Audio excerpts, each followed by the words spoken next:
मैं doctor RP Singh homeopathy चिकित्सक आपका अपने यूट्यूब चैनल पर स्वागत करता हूँ। गर्भावस्था के 36वें सप्ताह के भ्रूणीय विकास को मैंने अपने पहले के पार्ट 1, 2, 3 और 4 वीडियो में विस्तार पूर्वक बता चुका हूँ। अब मैं 37वें सप्ताह की गर्भावस्था में भ्रूण विकास बताने जा रहा हूँ। यदि आपको इससे संबंधित कोई समस्या हो तो दिए गए नंबर पर कॉल अथवा व्हाट्सएप करें। 7वें सप्ताह अब आपकी गर्भावस्था पूर्ण अवधि पर पहुंच गई है। प्रसव की नियत तिथि से अब यह केवल कुछ ही हफ्ते दूर है। आपके शिशु का वजन अब करीब 2.9 किलोग्राम और सिर से एड़ी तक की लंबाई करीब 48.6 सेंटीमीटर यानी 19.1 इंच है। यह रसपालक के एक डंठल की लंबाई जितना है। आपका शिशु होठ भींचकर चुंबल जैसी मुद्रा बनाकर, त्योरी चढ़ाकर और मुंह बनाकर अपने चेहरे की मांसपेशियों पर काम करना जारी रखता है। उसके पैर की उंगलियों के नाखून अब उंगलियों के सिरे तक पहुंच गए होंगे और ये इससे आगे भी बढ़ना जारी रख सकते हैं। आपके शिशु का पाचन तंत्र अभी विकसित हो रहा है और जन्म के कई सालों तक यह परिपक्व होना जारी रखेगा। उसकी छोटी आंत जन्म के बाद पहले साल में ही 100 सेंटीमीटर तक बढ़े जाएगी। आपके शिशु की हलचल अब नियमित पैटर्न पर होती रहेगी और उसके जन्म तक ऐसा ही जारी रहेगा। यदि आप शिशु के हलचल के पैटर्न में बदलाव देखें तो तुरंत अपनी डॉक्टर से बात करें ताकि वे बता सके कि अब ठीक ठाक है या नहीं। क्या बढ़ते पेट और पीठ दर्द की वजह से आपको मुश्किल हो रही है? क्या हर घंटे बाद पेशाब जाने की वजह से आप परेशान हो गई हैं? चिंता न करें, ये सभी गर्भावस्था के दुष्प्रभाव अब कुछ ही समय के लिए हैं। आपके प्रसव की तिथि नज़दीक आ रही है और शिशु के जन्म के बाद आपको इन दुष्प्रभावों से भी राहत मिल जाएगी। गर्भावस्था के दौरान कूल्हों में दर्द होना भी आम है। अगर यह समस्या गर्भावस्था की शुरुआत से ही आपको है तो गर्भावस्था बढ़ने पर आपके माप और वजन में वृद्धि होने पर यह और बदतर हो सकती है। यह परेशानी अक्सर रात में होती है और आपके लिए आराम की नींद ले पाना मुश्किल बना सकती है। कूल्हों के दर्द को अक्सर श्रोणि क्षेत्र के दर्द के साथ मिलाकर देखा जाता है। बहरहाल यदि आपको चलने में दिक्कत हो रही हो, प्रभावित हिस्से की तरफ से आप वजन न उठा पा रही हों या फिर दर्द बहुत ज़्यादा हो या फिर अचानक से शुरू होता हो तो आपको अपनी डॉक्टर से संपर्क करना चाहिए। 38वें सप्ताह की गर्भावस्था में शिशु का औसतन वजन करीब 3 किलोग्राम और औसतन लंबाई लगभग 49.8 सेंटीमीटर यानी 19.6 इंच होती है। वह अब करीबन एक कटहल के बराबर हो गया है। डॉक्टर आपकी फंडल हाइट के आधार पर आपको यह संकेत दे सकती है कि आपका शिशु इससे बड़ा होगा या छोटा। पुरोनितम स्थिति से आपके गर्भाशय के शीर्ष तक की दूरी को फंडल हाइट कहा जाता है। पतले लेनुगो बाल जो आपके शिशु के शरीर को ढके हुए थे अब अधिकतर झड़ गए हैं, मगर अभी भी जन्म के समय कुछ बाल शेष रह सकते हैं। विशेषकर कि ऊपरी बाजू और कंधों पर उसकी कोहनियों और घुटनों में छोटे डिम्पल हो सकते हैं और अब शिशु अपने हाथों से मजबूत पकड़ बना सकता है। क्या आप जानना चाहते हैं कि आपके शिशु की आँखों का रंग क्या होगा? याद रखें कि जन्म के समय शिशु की पुतलियों का रंग इस बात का संकेत नहीं होता कि बड़े होकर उसकी आंखों का रंगत क्या होगा। ऐसा इसलिए क्योंकि उसकी पुतलियों की रंगत को गर्भ से बाहर प्राकृतिक रोशनी की ज़रूरत होती है, तभी उसका विकास पूरा होता है। यह बदलाव तुरंत नहीं आता। आँखों की अंतिम रंगत तय होने में कुछ हफ्तों या इससे भी ज़्यादा समय लग सकता है। इस सप्ताह से आपके गर्भाशय में एम्नियोटिक द्रव्य की मात्रा धीरे धीरे घटना शुरू हो जाती है। हालांकि शिशु के जन्म तक आपका शरीर द्रव्य बनाना जारी रखेगा। गर्भावस्था की इन अंतिम हफ्तों में आपको अपना माप काफ़ी बड़ा लग रहा होगा और आपको असहजता हो रही होगी। ज़्यादा परेशान न हो। ऐसा अनुभव करने का मौका आपको शायद फिर कुछ सालों बाद ही मिले। कोई फिल्म देखें, गर्भावस्था या शिशु से अलग विषय पर किताब पढ़ें, ब्यूटी पार्लर जाएं या फिर अपने पति के साथ समय गुजारें। 39वां सप्ताह। अब आपको केवल स्थिति को देखना और इंतज़ार करना है, क्योंकि आपका शिशु अब किसी भी दिन जन्म ले सकता है। वह तकरीबन एक छोटे तरबूज जितना लगभग 3.3 किलोग्राम हो गया है। उसकी लंबाई 51 सेमी यानी 20 इंच हो सकती है। यह ध्यान रखें कि औसत भारतीय नवजात थोड़ा छोटा और उसका वजन 2.5 से 2.9 किलोग्राम के बीच हो सकता है। विश्व स्वास्थ्य संगठन के अनुसार जिस शिशु का वजन 2500 ग्राम यानी 2.5 किलो से कम होता है, उसे कम जन्म वजन शिशु कहा जाता है, फिर चाहे शिशु का जन्म गर्भावस्था के किसी भी चरण में हुआ हो।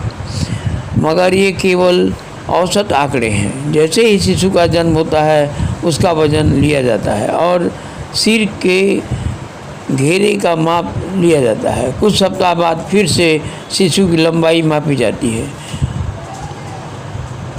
आपके शिशु के सभी अंग अच्छी तरह विकसित हो चुके हैं। उसकी त्वचा मोटी और रंगत फीकी होती जा रही है, क्योंकि हट रही बाहरी त्वचा की कोशिकाओं के स्थान पर अब नई त्वचा आ रही है। उसके फेफड़े अब अधिक आर्द्रक बना रहे हैं। यह वह तत्व है जो उसके छोटे वायुकोशों को खुला रखता है और वह गर्भ के बाहर अपनी पहली सांस भरने के लिए तैयार हो सके। जन्म के तुरंत बाद आपका शिशु अपने वायुकोशों को साफ करने के लिए रो सकता है और नियमित श्वसन पैटर्न स्थापित करने में उसे कुछ मिनटों का समय लग सकता है। नवजात शिशु तेज और धीमे चक्र में सांस लेते हैं। कई बार एक बार में 5 या इससे ज़्यादा सेकंड का विराम भी ले सकते हैं। शिशु के जन्म के तुरंत बाद आपकी डॉक्टर या फिर शिशु की डॉक्टर अपगार स्केल की सहायता से उसकी सामान्य स्वास्थ्य को जांचेगी। अपगार को नवजात शिशु की दिल की धड़कन, श्वास, मांसपेशियों की टोन, क्रियाओं और रंग का आकलन करने के लिए इस्तेमाल किया जाता है। यदि आपको सीने में जलन की शिकायत रहती है तो गर्भावस्था की ये अंतिम कुछ सप्ताह आपके लिए मुश्किल हो सकते हैं। घी तेल युक्त गरिष्ठ व्यंजनों का सेवन न करें और सेहतमंद और संतुलित आहार योजना का पालन करती रहें। शिशु का जन्म अब काफ़ी नज़दीक है और शिशु को सीने से लगाने के लिए आपको अधिक इंतजार नहीं करना पड़ेगा। मगर यदि इस सप्ताह के बाद भी प्रसव पीड़ा शुरू न हो तो भी चिंतित न हो। अवस्था के 40वें हफ्ते में आपका शरीर पिछले हफ्ते की तुलना में इस सप्ताह में बहुत कुछ सामान्य ही रहता है। हालांकि इस समय प्रेग्नेंट महिला कुछ नए लक्षणों का अनुभव कर सकती है और ड्यू डेट तक पहुँचते पहुँचते अपने शरीर में कुछ बदलाव का भी अनुभव कर सकती है। 40वें हफ्ते की गर्भावस्था के दौरान पेट में बदलाव।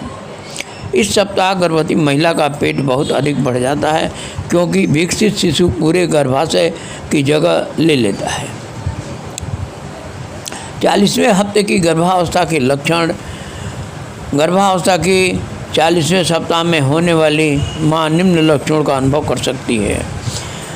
पेल्विक पेन, बेचैनी, श्रेणी पर अधिक दबाव डालते हुए बच्चा और नीचे चला जाता है और इस तरह दर्द और परेशानी का कारण बनता है। Braxton Hicks construction, false construction अधिक बार होते हैं और आप उन्हें रियल लेबर समझने की गलती कर सकते हैं। योनिस्राव, एक मोटी बलगम प्लग आपकी योनि के माध्यम से निकलती है क्योंकि बच्चा बर्थिंग कैनाल को नीचे ढकेलता है। दर्दनाक पैर की ऐंठन, इस दर्द का अनुभव माँ बनने वाली महिला रात में करती है। पीठ का दर्द, बच्चे के सिर द्वारा आगे की ओर श्रेणी में दबाव डालता है और आपके पोजीशन बदलने के कारण पीठ दर्द हो सकता है। लेबर के शुरुआती संकेत, इस सप्ताह में आपको सबसे अधिक प्रसव और वाटर ब्रेक होने की संभावना है। ऐसे मामले में अपने डॉक्टर को बुलाएं या अस्पताल जाएं। 40वें हफ्ते में शारीरिक और भावनात्मक परिवर्तन। 40वें हफ्ते में होने वाले शारीरिक और भावनात्मक बदलाव। शारीरिक बदलाव, इस दौरान बढ़े हुए पेट के कारण एक गर्भवती स्त्री को चलने और अन्य नियमित गतिविधियों में कठिनाई का सामना करना पड़ता है। इस समय स्ट्रेच मार्क्स अधिक स्पष्ट हो जाते हैं। मॉइस्चराइजिंग क्रीम लगाने से खुजली से राहत मिल सकती है। आपका गर्भाशय ग्रीवा गर्भावस्था के बाद के अंतिम चरण की ओर पतला होने लगता है। अगर यह 10 सेमी तक फैलता है तो यह इंगित करता है कि बच्चा अब आने वाला है। भावात्मक बदलाव, आप चिंता और अधीरता से गुजर सकती हैं क्योंकि आपका प्रसव और पितृत्व के साथ मुकाबला करने के बारे में चिंतित हैं। हार्मोनल परिवर्तनों के कारण आपके मूड में भी बदलाव हो सकते हैं। गर्भावस्था के 40वें हफ्ते में आपका बच्चा 40 सप्ताह पर बच्चा फुल टर्म का हो जाता है और अब उसका जन्म कभी भी हो सकता है। इस समय बच्चा तरबूज के आकार का हो जाता है और सिर से पैर तक उसकी लंबाई 20.2 इंच यानी 51 सेंटीमीटर और वज़न लगभग 3.3 किलो का हो जाता है। गर्भावस्था के 40वें हफ्ते के दौरान बच्चे का विकास। 40वें सप्ताह में बच्चा पूरी तरह से इस दुनिया में आने के लिए तैयार हो जाता है और उसके सभी अंगों का विकास भी हो जाता है। हालांकि फेफड़े और मस्तिष्क का विकास बच्चे के जन्म के बाद भी जारी रहता है। आपकी गर्भावस्था के अंत में बच्चे की खोपड़ी की हड्डी को छोड़कर सभी हड्डियां सख्त हो जाती हैं। दरअसल खोपड़ी हड्डी अभी भी कोमल होती है ताकि जन्म के समय बर्थ कैनाल का माध्यम से बच्चा आसानी से बाहर आ सके। 40वें हफ्ते की गर्भवती अवस्था में शिशु की स्थिति, बच्चा अब फुल टर्म का हो जाता है और माँ के पेल्विस की ओर उसका सिर रहता है और पैर ऊपर की ओर रहता है। इस पोजीशन को नॉर्मल डिलीवरी के लिए सबसे सही माना जाता है। अगर आपके बच्चे का पैर नीचे की ओर हो तो उसे ब्रीज पोजीशन कहते हैं। इस पोजीशन में बच्चे के रहते हुए गर्भवती महिला बच्चे को सी सेक्शन के माध्यम से जन्म देती है। गर्भावस्था के 40वें हफ्ते में मां बनने वाली महिला के लिए आहार, स्वास्थ्य टिप्स और दिनचर्या। इस हफ्ते होने वाली मां को ताकत से भरपूर चीज़ों का सेवन करना चाहिए ताकि लेबर के दौरान शरीर में शक्ति बरकरार रहे और साथ ही इसके व्यायाम और योग भी करते रहना चाहिए। प्रेगनेंसी के 40वें हफ्ते में आपको क्या खाना चाहिए? पिछले कई हफ्तों से पोषक तत्वों से भरपूर चीज़ों का सेवन इस सप्ताह भी करना चाहिए। सब्जी, फल, चिकन, साबुत अनाज को ज़रूर अपने खाने में शामिल करें। शरीर में पानी की कमी न होने के लिए गर्भवती स्त्री को नारियल पानी ज़रूर पीना चाहिए और साथ ही पानी का भी सेवन भरपूर मात्रा में करना चाहिए। केला और आलू में मौजूद कार्बोहाइड्रेट भी इस समय मां बनने वाली महिला के लिए बहुत आवश्यक होता है। इसके अलावा कैल्शियम, आयरन और फोलिक एसिड के सप्लीमेंट का सेवन करते रहना चाहिए। 500 से 1000 मिलीग्राम तक कैल्शियम और 30 से 60 आयरन और 400 से 600 माइक्रोग्राम फोलिक एसिड नियमित रूप से लेते रहें। गर्भावस्था के 40वें हफ्ते में आपको क्या नहीं खाना चाहिए? इस समय भी बाहर का खाना नहीं खाना चाहिए और साथ ही शुगर भी खाने से बचना चाहिए, क्योंकि इससे ब्लड शुगर होने का डर रहता है। सॉफ्ट चीज़ों में मौजूद लिस्टीरिया बैक्टीरिया से फूड पॉइजनिंग होने का खतरा होता है, इसलिए होने वाली माँ को ये नहीं खाना चाहिए। गर्भावस्था के 40वें हफ्ते में कौन सा व्यायाम करना सबसे अच्छा होता है? 40वें हफ्ते में बच्चा कभी भी हो सकता है और ऐसे में प्रेग्नेंट औरत स्क्वाट करने का अभ्यास करते रहना चाहिए, क्योंकि इससे बर्थिंग प्रक्रिया आसान हो जाती है। इसके साथ ही मां बनने वाली स्त्री को सुबह और शाम आधे घंटे के लिए वॉक जरूर करना चाहिए, क्योंकि इससे शरीर एक्टिव बना रहता है। प्रेग्नेंट महिला को इस हफ्ते निम्नलिखित लक्षण दिखाई दे तो डॉक्टर से तुरंत संपर्क करें। बच्चे की गतिविधि में कमी अनुभव करना, यूरिन पास करते समय दर्द होना, क्योंकि यह मूत्र संक्रमण का संकेत दे सकता है। लगातार पेट दर्द होना, हल्के लाल रंग के खून का यूनिट से निकलना, बुखार और ठंड लगना, बच्चे के चारों तरफ द्रव्य के फटने से पीले या हरे पदार्थ का निकलना। इसके अलावा अगर एमनियोटिक द्रव्य भूरे या हरे रंग का दिखाई देता है तो अपने चिकित्सक को तुरंत सूचित करें। तब होता है जब आपका बच्चा सैक में मेकोनियम रिलीज करता है और एक संकेत है कि आपके बच्चे को तनाव है और जितनी जल्दी हो सके प्रसव कराने की आवश्यकता है। शिशु के जन्म के लिए तैयारियां, दूर दराज इलाकों में अस्पताल की सुविधा न हो तो अब घर में प्रसव कराना जरूरी है। अगर आपको यह पक्का यकीन है कि घर में प्रसव करवाना सुरक्षित है तो आपको इसके लिए नीचे दी गई तैयारियां करनी होगी। इसके लिए सफाई और अच्छी रोशनी ज़रूरी है। ध्यान रहे कि प्रसव ज़्यादातर रात को होता है, ये चीज़ें तैयार करके रखें।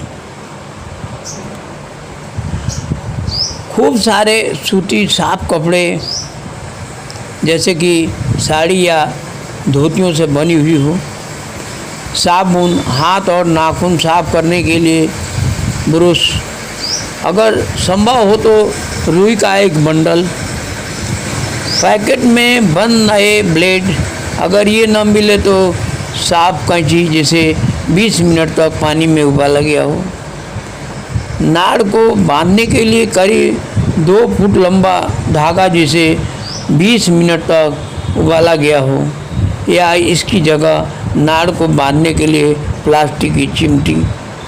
दूसरे चरण के लिए 2 बाल्टी गुनगुना पानी, जीवाणु मुक्त पिचकारी और सुई और मेथार्जीन का इंजेक्शन, मिथाइल अर्गोमेट्रिन को लंबे समय तक के संरक्षण के लिए हमेशा अंधेरे और ठंडे स्थान पर रखना चाहिए।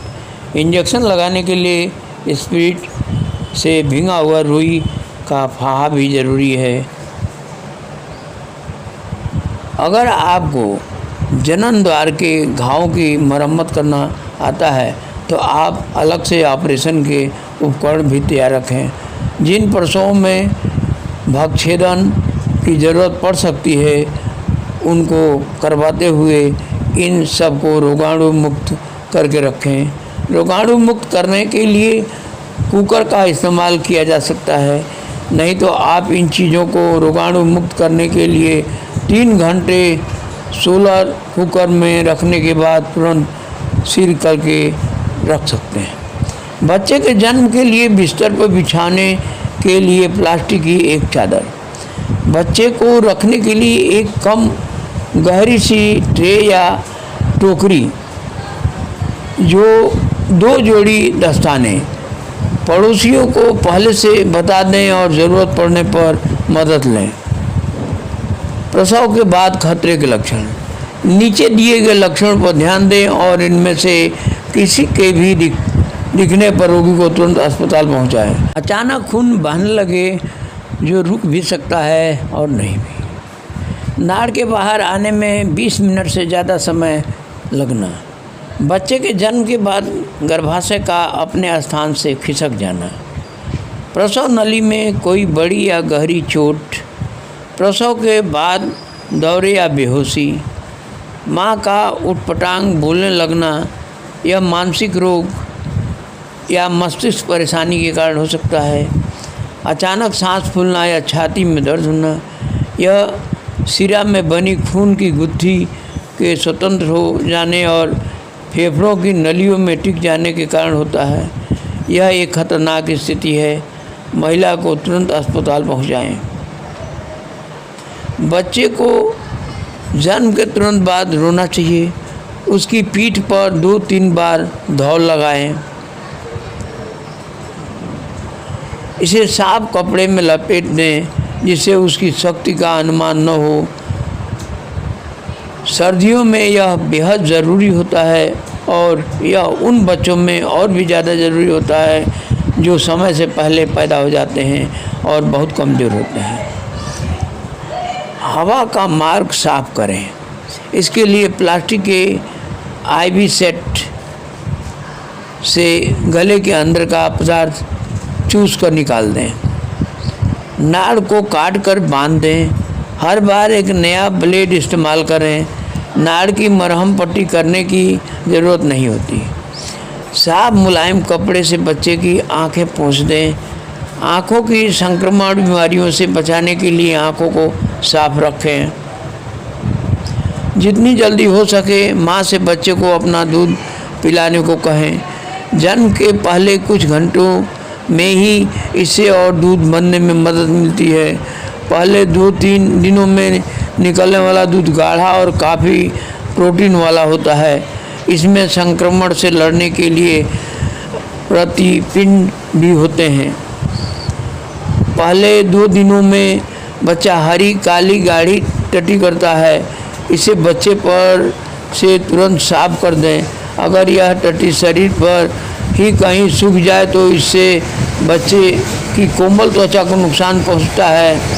ध्यान से देखें कि कहीं बच्चे में कोई जन्मजात दोष तो नहीं है, जैसे कि पैरों में खराबी, खंड होठ या तालू, पीठ या सिर में सूजन।